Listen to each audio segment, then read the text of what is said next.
राजेश अपनी पत्नी लता, बेटे सुनील और बहू आशा के साथ शास्त्री नगर में रहता था।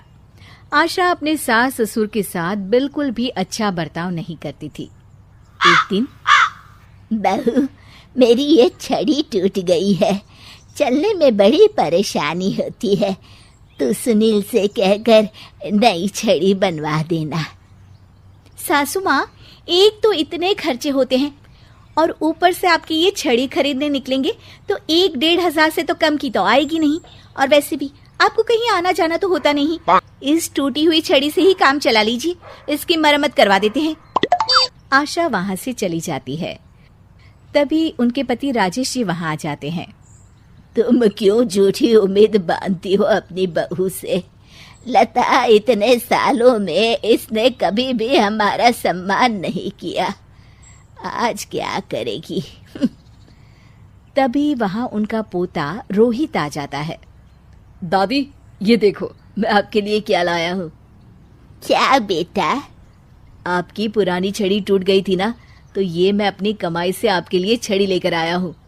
अब आप ये पुरानी छड़ी छोड़िए और ये वाली छड़ी हाथ में पकड़िए और ठाठ से चलिए। राजेश जी और लता जी एक दूसरे को देखकर मुस्कुराते हैं कि कम से कम उनका पोता तो उनका सम्मान करता है। एक दिन सुनील अपने पिता के पास आता है और कहता है, पिताजी, आपने हमारा पुराना वाला घर अभी तक क्यों रखा है? मैंने कितनी बार कहा है कि हमें वो घर बेच देना चाहिए, अच्छे दाम मिल जाएंगे। मैं भी तो कितनी बार कह चुका हूँ कि वो घर मेरे जीते जी नहीं बिक सकता, वो हमारा पुश्तैनी घर है। ओफो पिताजी, कब तक इन पुश्तैनी घर को संभाल के रखेंगे?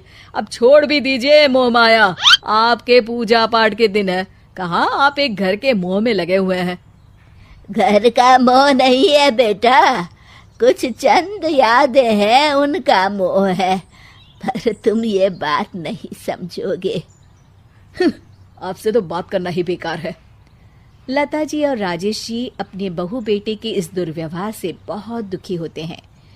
उनके बहू बेटे उनके साथ दुश्मनों जैसा बर्ताव करते थे। एक दिन जब रोहित घर आया तो देखता है कि उसकी माँ आशा अपनी सास को भला बुरा कह रही होती है। हाँ, आप दोनों ने तो हद कर रखी है, बस हर वक्त कोई ना कोई मांग रहती है आपकी।